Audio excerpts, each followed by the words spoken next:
This morning. We'll go now to the House floor. The House gets underway in just a moment.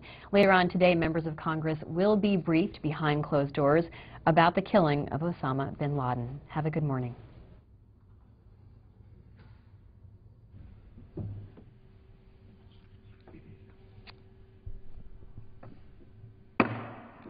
The House will be in order. The chair lays before the House a communication from the Speaker.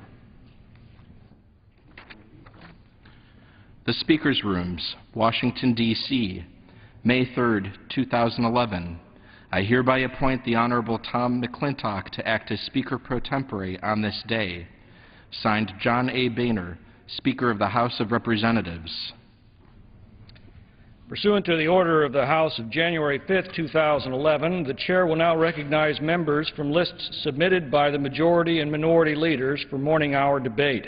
The Chair will alternate recognition between the parties, with each party limited to 1 hour, and each member, other than the majority and minority leaders and the minority whip, limited to 5 minutes each, but in no event shall debate continue beyond 11:50 a.m. The Chair now recognizes the gentleman from Illinois, Mr. Quigley, for 5 minutes. Thank you, Mr. Speaker.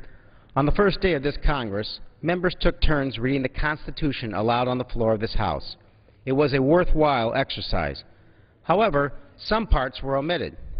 There was no recital of the amendment that established prohibition, or the clause requiring fugitive slaves to be returned to their owners, or the one equating slaves with 3/5 of a human being. I guess nobody wanted to be the one who was stuck reading those parts, and I can understand that. But it got me thinking. Lately, that really there has been a lot of talk about the Constitution, and that's a good thing. The Constitution is our national charter. It protects our basic freedoms. It grants powers to the government and puts limits on those powers. All of us in this body took an oath to support it. We should talk a lot about the Constitution, but we should talk about it the right way. Some of my colleagues here seem to think that all we have to do is read the Constitution together and we'll all see the light. That the literal words on the page will answer all of our questions. For them, the framers had all the answers. I guess that's the real reason they didn't want to read the embarrassing parts out loud on the House floor. To do that would be to admit that the framers got some things wrong, that their document was a first draft of liberty, a blueprint for justice, not the last word. Some call this way of thinking constitutional fundamentalism. When it comes to the Constitution, fundamentalism is misguided. Let me explain why. No one doubts that some parts of the Constitution are meant to be read literally and rigidly. Every state gets 2 senators. You have to be at least 25 years old to be elected to Congress. Cut and dried. But in many of the most important passages of the Constitution, the framers deliberately used broad, open-ended language because they wanted their words to be read flexibly as times changed. Freedom of speech, due process of law. These terms don't define themselves. The Fourth Amendment protects the right of people against unreasonable searches and seizures. The Eighth Amendment outlaws cruel and unusual punishment. What makes a search unreasonable or a punishment cruel? The document itself doesn't tell us. The constitutional fundamentalists tell us we should interpret the words of the Constitution as they were understood at the time they were written, more than 200 years ago. But they can't really mean that.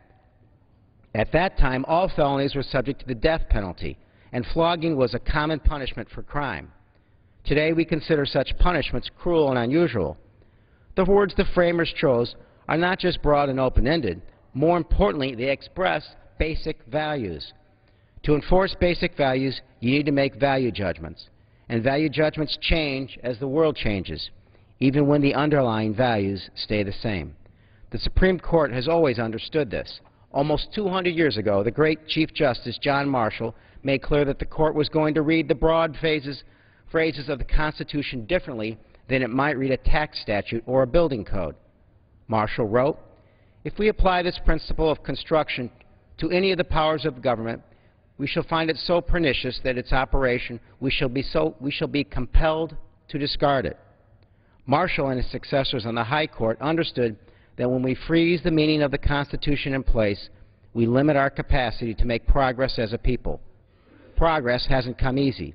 It wasn't until the 1940s that the Court applied the First Amendment's Establishment Clause to state and local governments, ensuring the separation of church and state.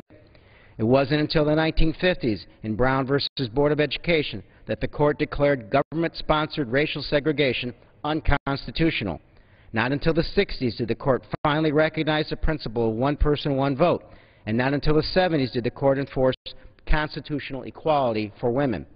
If we interpreted the document in a static and literal way, we would find ourselves in a country we didn't recognize.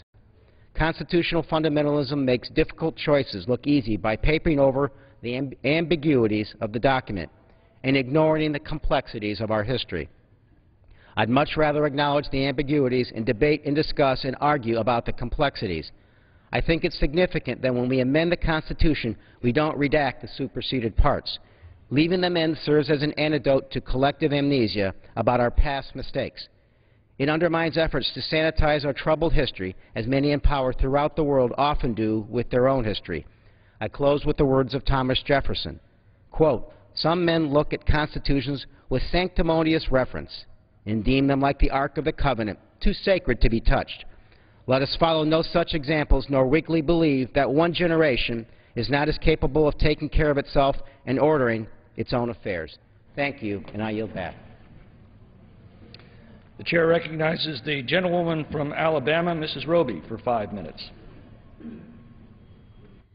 Thank you, Mr. Speaker.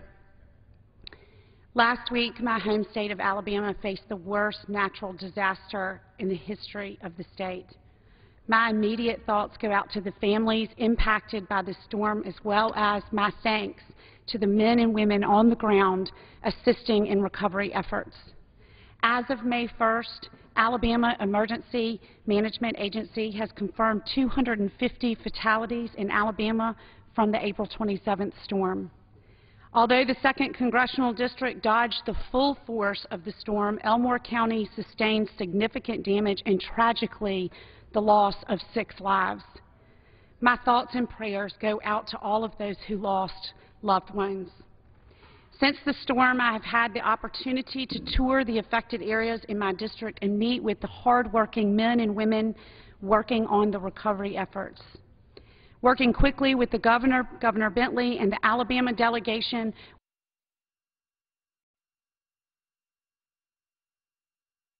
disaster declaration, which I am grateful that he immediately did.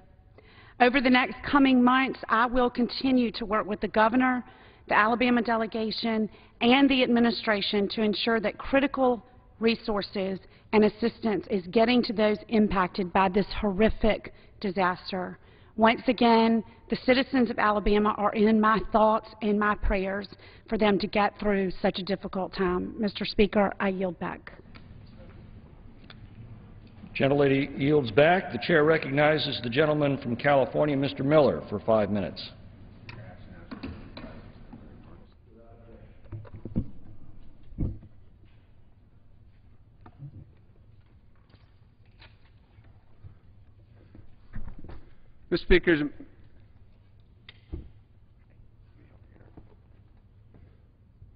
Mr. Speaker and members of the House, let me begin by joining my colleagues on both sides of the aisle in praising President Obama and our military and our intelligence teams for their extraordinary work in the culmination of the killing of Osama bin Laden. His death is a very positive step for U.S. counterterrorism efforts. Bin Laden's death will not erase the pain he caused as his evil acts, nor does he mean that Americans are not still the targets of others bent on doing us harm. But hopefully his elimination will offer some comfort to the grieving families all over the world who have suffered at his hands, and will diminish the capacity of his network to do us harm. Mr. Speaker, while Americans are expressing their appreciation over the death of bin Laden, they remain deeply anxious about our economy. They are suffering from high unemployment and high gas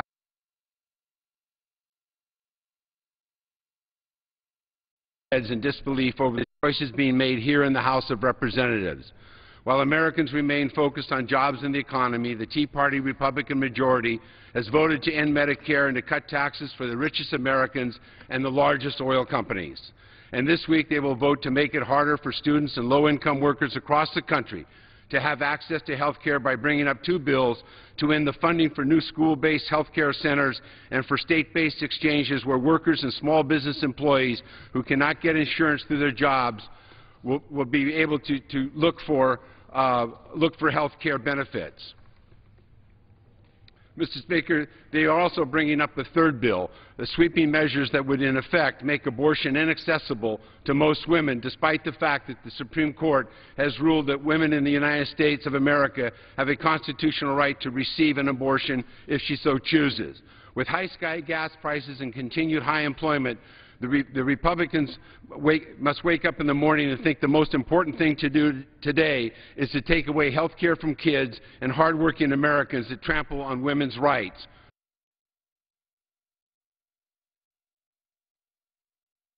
Is making wrong choices for our economy and for our future. They have accomplished nothing for the American people in more than 3 months that they have been in charge. No bill to help create jobs, not one. Instead, what have they done? They voted to end Medicare. That's right. They voted to end Medicare and shift the cost of health care of current and future seniors onto those themselves, and in some cases adding nearly $7,000 more in cost per senior starting in the year 2022. They voted to reduce nursing home care for seniors and for the disabled, and they voted to make prescription drugs for senior citizens more expensive. To make it all worse, at the same time they voted to end Medicare, they voted to cut taxes for millionaires and billionaires and give tax breaks to the largest oil companies and to extend tax breaks to companies that ship jobs overseas and in fact pay no taxes to the American people. No sense of patriotism for the benefit these companies receive by being American corporations. They chose to give them additional tax breaks even though they pay no taxes under current law. Their choices are clear, dangerously clear. End Medicare and make seniors pay more for health care, but give giant oil companies, the wealthiest in our country, more tax breaks. One of the bills that they will bring up this week would eliminate the ability of Americans without insurance, including small business employees, to shop and to compare health plans in the state-based exchanges. They've determined to pursue policies to harm working families in order to cater to their insurance industry friends and radical right-wing supporters. They don't believe that every American should have access to affordable health coverage. Health exchanges are one of the most popular and important provisions of the health care law. They are vital for families and small businesses to be able to have access to affordable health care. These exchanges are market-based, they foster competition, they reduce costs, and they provide access to health insurance for millions of Americans. Yes, Mr. Speaker, Americans must scratch their head every day and wonder why the priorities of the Tea Party Republicans are not consistent with the needs of their families, their children, their job opportunities, their small businesses' vitality. They must wonder every day, why can't this Congress start serving the American public? I yield back the balance of my time. The gentleman yields back. The chair recognizes the gentleman from Indiana, Mr. Pence, for 5 minutes. Speaker, I ask unanimous consent to revise and extend my remarks. Without objection. Osama bin Laden is dead. Justice delayed became justice served. And I stand to pay a debt of honor and a debt of gratitude to all of those who brought us to this day. The first time most Americans heard Osama bin Laden's name was perhaps from this podium. Just more than a week after September the 11th, we gathered here. President George W. Bush spoke that name into history. And every day since, it has been clear to freedom-loving people across this planet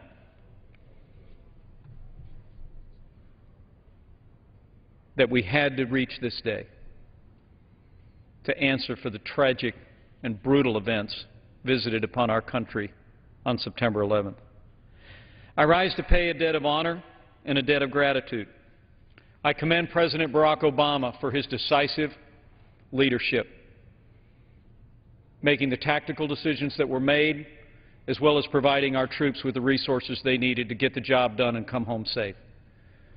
I commend his predecessor, President George W. Bush, whose tenacity and commitment to the war on terror clearly brought us to this day. I also commend our intelligence community, who year upon year never lost sight of the demands of justice. But I mostly rise today to pay a debt of honor and gratitude to the members of our U.S. Armed Forces, past and present. Those Sunday night who slid down the ropes and captured and killed Osama bin Laden are in our hearts. But also those over the last 10 years who have made the necessary sacrifices in the war on terror. And I rise today to particularly pay tribute to them. I was here on 9/11. After we had the opportunity for the roads to open, I made my way back to our small home in Northern Virginia, and there, with my wife and our children, 6, 7, and 8, we gathered for a short family meeting and for prayer before I would come back into the Capitol. My little 6-year-old daughter stopped me in the kitchen as I was walking to the car, and she said, "Daddy, I have to talk to you." And I said, "I've got to go." She said, "Daddy, I've got to talk to you." And I said, "What?" And she said, "If we have to make a war, do you have to go?" And I dropped down on one knee and I threw my arms around that 6-year-old. And I said, "Daddy's too old." But every day since, I've thought of all the daddies and mommies who looked the little ones in the eye, looked their spouses and their parents in the eye, and they said, "I have to go." And they went. And some of them didn't come home. In the 6th Congressional District, we have a roll of the fallen heroes of the war on terror. I recite them today with the deepest respect and gratitude.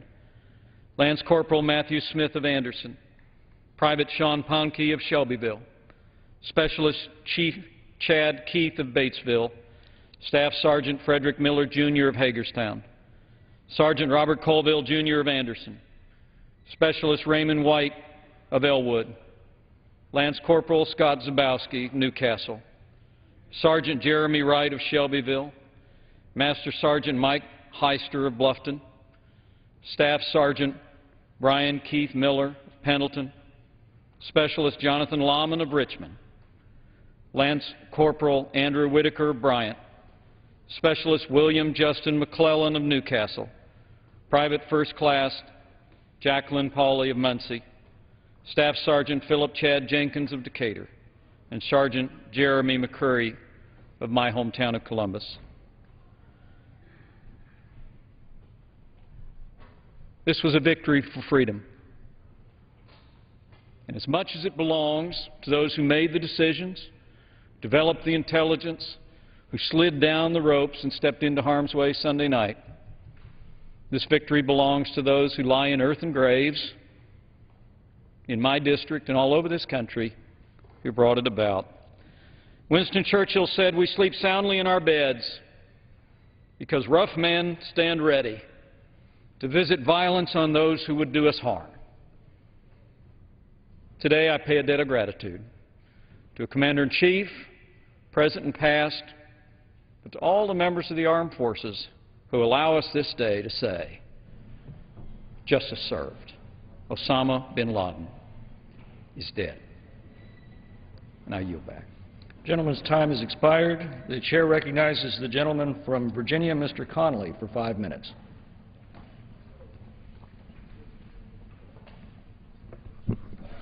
Thank you, Mr. Speaker, and let me congratulate my colleague from Indiana on his eloquence. I don't think it could be better said. Mr. Speaker, 1 year after the Deepwater Horizon oil spill, Americans are paying record gas prices. In Northern Virginia, gas that used to cost $3 a gallon now costs $4 a gallon. This gas price hike is the result of instability in the Middle East and possible oil speculation, and is a reminder of our dangerous dependence on foreign oil. Sadly, our Republican colleagues are not advancing legislation to help consumers. Their plan would line the pockets of big oil, which saw its profits skyrocket 30% with these rising gas prices. Fortunately, there are positive steps. we can take to promote energy independence and protect consumers, to improve vehicle efficiency, boost production of domestic renewable energy, and convert oil industry tax breaks into tax relief for consumers. America owns 3% of the world's oil but consumes 25% of its global reserves. The only way to end our dependence on foreign oil and reduce gas prices is by improving automobile efficiency and developing new sources of clean domestic energy. Energy independence is going to depend on reducing our oil consumption and shifting to domestic forms of energy like wind, solar, biofuels, and most importantly, improved efficiency. Energy independence will save consumers money and protect us from political instability in the Middle East. At the end of 2010, Congress extended tax credits for biofuels and the production of wind and solar energy. Those tax credits increased wind energy production by nearly 43% in less than 2 years. So extending them now is important for energy independence.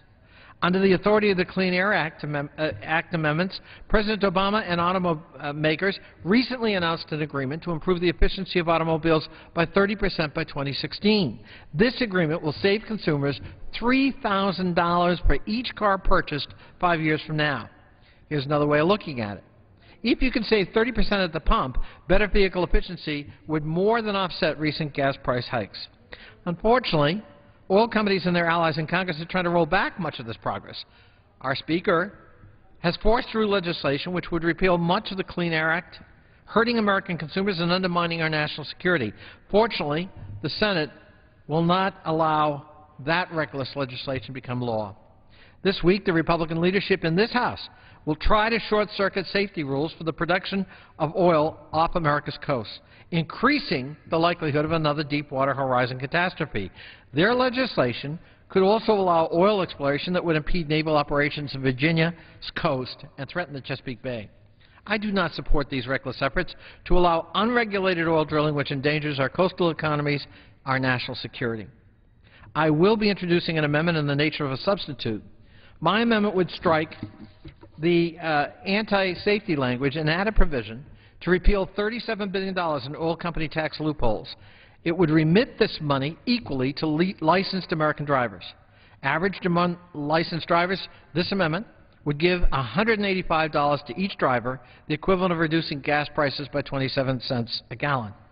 There are many positive steps we can take to promote energy independence and reduce the economic burden of high gas prices, to improve vehicle efficiency, boost production of renewable domestic energy, and end big oil tax breaks in order to help consumers. We should be taking these positive steps instead of endangering our coastal economies with unregulated oil drilling, which will do nothing to affect oil prices. With that, I yield back. The gentleman yields back. The chair recognizes the gentleman from Illinois, Mr. Shimkus, for 5 minutes. Without objection. Thank you, Mr. Speaker. Today, May 3rd, 2011, I'd like to take this time to commend the Department of State's Overseas Security Advisory Council, or OSAC, on its 26th anniversary. Since 1985, OSAC, a public-private partnership, has provided accurate, timely, actionable information on global security concerns.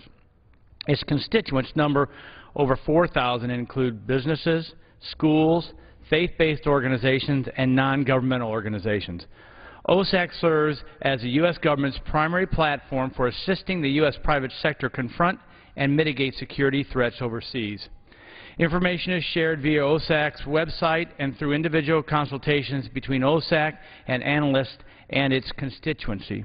OSAC originally reports are posted on their website, sent to embassies around the world, and have been requested by numerous U.S. and foreign government agencies.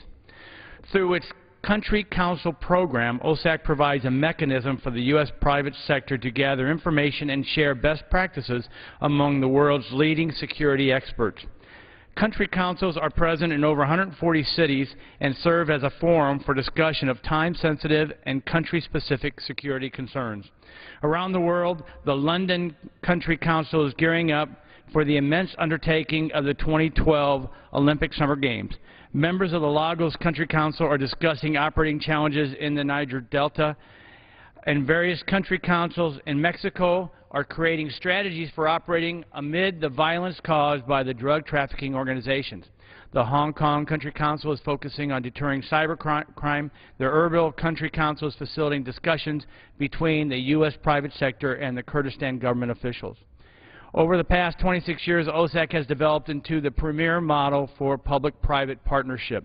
It is the only government-sponsored organization specifically designed to address the private sector's global security concerns.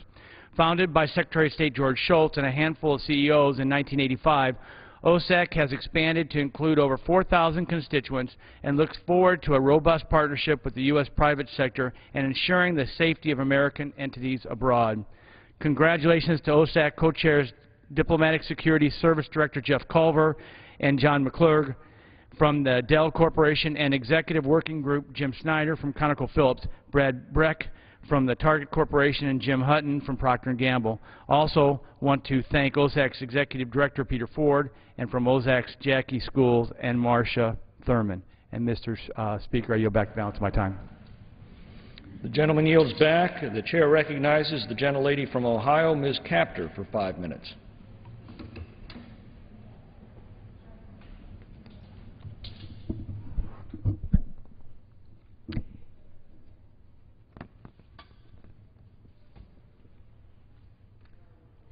Mr. Speaker, with gas prices skyrocketing to over $4 and $5 a gallon, threatening our fragile economic recovery, let me retrace the history of U.S. economic recessions and unemployment since the 1970s and their relation to global oil markets and oil prices.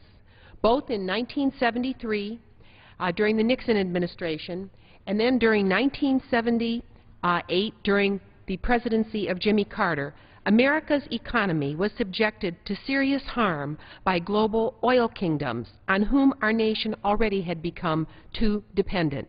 When gas prices eventually doubled with the unemployment that followed, President Carter described that major oil price squeeze as the moral equivalent of war.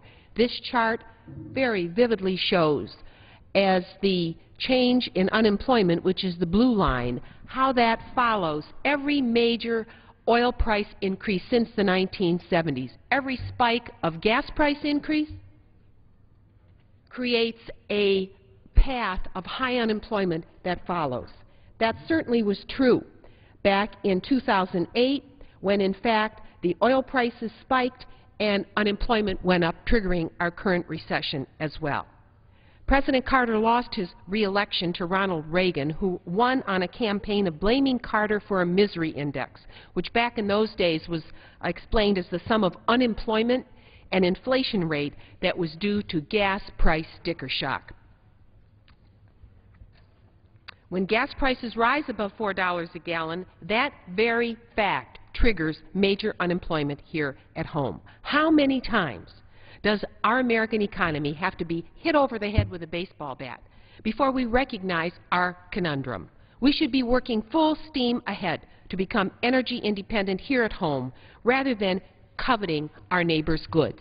If we look at the continuing use of petroleum inside our economy, other than the recession we're now in, where we had a little bit of a dip, all the way going back to the 1970s, every year we've used more, and the red lines show how much more is imported.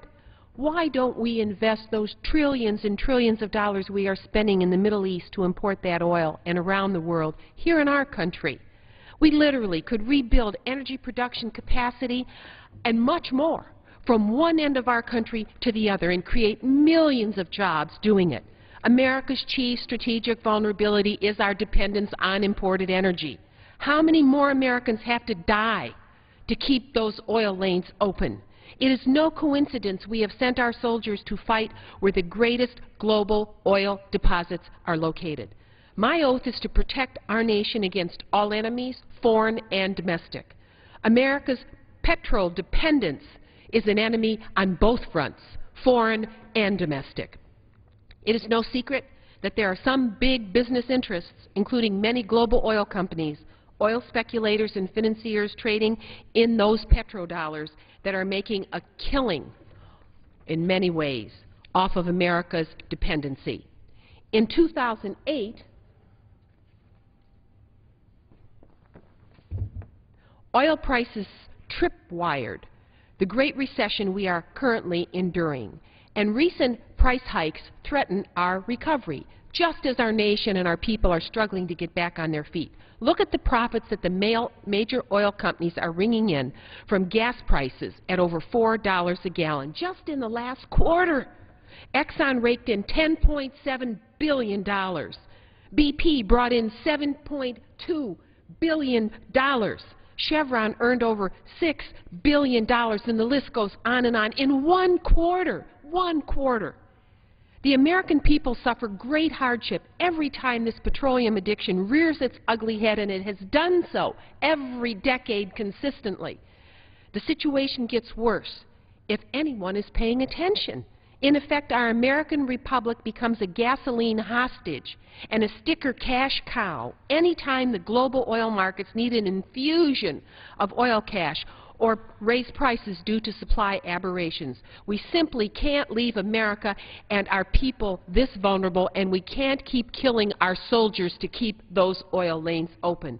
The biggest force in the world is inertia. People don't want to change, or don't know how to change our predicament, or don't want to change this losing strategy for our nation. It's no secret that some interests are making a whole lot of money off of the present equation: I win, you lose. Mr. Speaker, if these economic interests aren't tamed and aren't enemies of our republic, I don't know what is. Bill Greider wrote a book, It's Time to Come Home, America. Let's do that by restoring energy independence here at home and, indeed, our very liberty. Mr. Speaker, I yield back my remaining time. The gentlelady's time has expired. The chair recognizes the gentleman from Oregon, Mr. Blumenauer, for 5 minutes.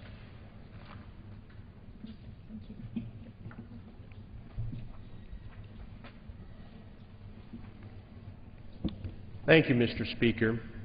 It was my great privilege to spend a major portion of the weekend watching young constitutional scholars from Portland's Grant High School compete in the National Constitution competition here in our nation's capital. It was an amazing experience watching these young constitutional scholars debating the fine points of our Constitution. And of course, I had a personal interest with one of the students there, but it became clear watching the competition that everybody was a winner. As I was watching the finals where they were one of the best top 10 teams in the nation, it was fascinating for me to contemplate what was going on in the much broader context in terms of what this represented. Everybody was a winner. The student constitutional scholars, their dedicated coaches and teachers, America was winning. These students were part of tens of thousands across the country who dove into the intricacies of the Constitution over this past year. They delved into its antecedents, like the Magna Carta and the Articles of Confederation. They deal with the Civil War and the challenges to our constitutional ideals and the practicality of governance. They pondered the struggle to give all Americans the promises embedded in the Constitution and the Declaration of Independence. They explored the conflict between the rule of law and its too often flawed implementation. It was really heartwarming to be able to witness the discussion between the judges, who were all skilled professionals volunteering their time, professors, lawyers, judges, and these terrific young citizens. Indeed, some of the exchanges were literally riveting. And I was reflecting on how much easier would be our job here in Congress if there were more Americans who were part of this extraordinary experience. These young people have been part of a program for a quarter century now. We've got data that shows its effectiveness. These young people score a third higher than adult citizens on their knowledge of the Constitution and civic affairs. And good news for America, looking at this experience over a quarter century, they're 5 times more likely to run for public office. The bad news is that thousands of young people in every state, the District of Columbia, some of the territories, will lose as a result of the inability of Congress to figure out how to finance a small portion of the participation that comes from federal money. They are a casualty this year of the inability of Congress to figure out how to provide that support. I find that ironic because these young people could give Congress lessons about the congressional power of the purse, the separations of power, to give us a roadmap to make sure that these programs are not sacrificed. It's particularly important because a flawed No Child Left Behind that's up for reauthorization doesn't place a premium on civic education. As I see my good friend Congresswoman Woolsey, a senior member of that committee, who's fought for years to redirect it. Well, the least we can do is to restore the money lost this year as we deal with the budget for the next.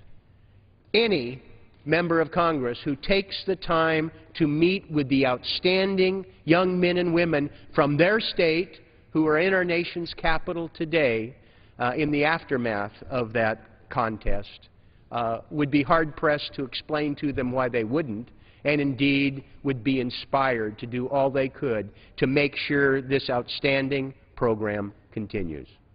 Thank you, Mr. Speaker, and I yield back. The gentleman yields back. The chair recognizes the gentlelady from California, Ms. Woolsey, for 5 minutes. Thank you, Mr. Speaker. And yes, indeed, just to follow up on the gentleman from Oregon, we are, in our efforts to reauthorize elementary, secondary education, expanding to the whole child, we hope, including civics and art and music. Mr. Speaker, my first thought when watching the news last Sunday night was about the many people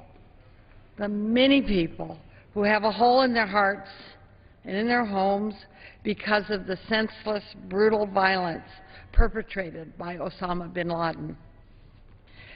There was 9/11, of course, but also the 1993 World Trade Center bombing, the embassy bombings in East Africa, the attack on the USS Cole. Bin Laden is responsible for so much evil, and I hope that the families of his victims can now find some measure of peace and hopefully some closure. He is dead, but the terrorism threat he represents remains alive and well. The network he created continues to thrive, and I believe, Mr. Speaker, that al-Qaeda will remain strong as long as we, the United States of America, continues our policy of aggressive militarism in the Middle East. The war in Afghanistan remains an epic failure that is bankrupting us morally and fiscally. Our nearly 10-year occupation has emboldened those who hate America instead of defeating them. It has created more terrorists than it has killed. It is undermining our national security interests, not advancing them. It is making us no less safe. And, it is making us less safe, not more. None of that changes with the news of Osama bin Laden's death. Just last week, a retired Army lieutenant colonel from my district, just north of the Golden Gate Bridge, James McLaughlin, Jr. of Santa Rosa, California, was killed while working as a contractor training military pilots in Afghanistan. He died along with 8 others when an Afghan pilot turned on his allies and went on a shooting spree during a meeting at the Kabul airport. Bin Laden's death won't bring Jim McLaughlin back, nor will it bring back the 1,500+ Americans who have lost their lives in Afghanistan. The horror of this war continues unabated. So, with Osama bin Laden's death, I believe that it is past time, for somber reflection. Reflection about the policies of the last 10 years and about where we might go from here. It is time to rethink our entire approach to national security. We can save so much in lives, in money, in global credibility, and in moral authority with a smart security platform that puts diplomacy and development aid before guns and tanks. A platform that uses American power for humanitarian ends, a platform that empowers and invests in the people of Afghanistan instead of invading and occupying their country. We have a chance now to change course. The trauma of 9/11 was profound, but it also led to some disastrous choices, from the war in Iraq to roving wiretaps to waterboarding to the surge in Afghanistan. Now that the 9/11 mastermind is gone, it is time to turn a new page. It has to begin with a swift move toward military redeployment out of Afghanistan. We cannot continue down this road of permanent warfare. The costs are too great. I've never, ever felt more strongly, Mr. Speaker, that it is time to bring our troops home. I yield back. The gentlelady yields back. If no further members seek recognition for morning hour debate, pursuant to Clause 12A of Rule 1, the Chair recognizes the House in recess until noon today. Members are taking a mandatory break now before starting legislative business at noon Eastern. When they gavel back in, they'll start work on two measures repealing parts of the year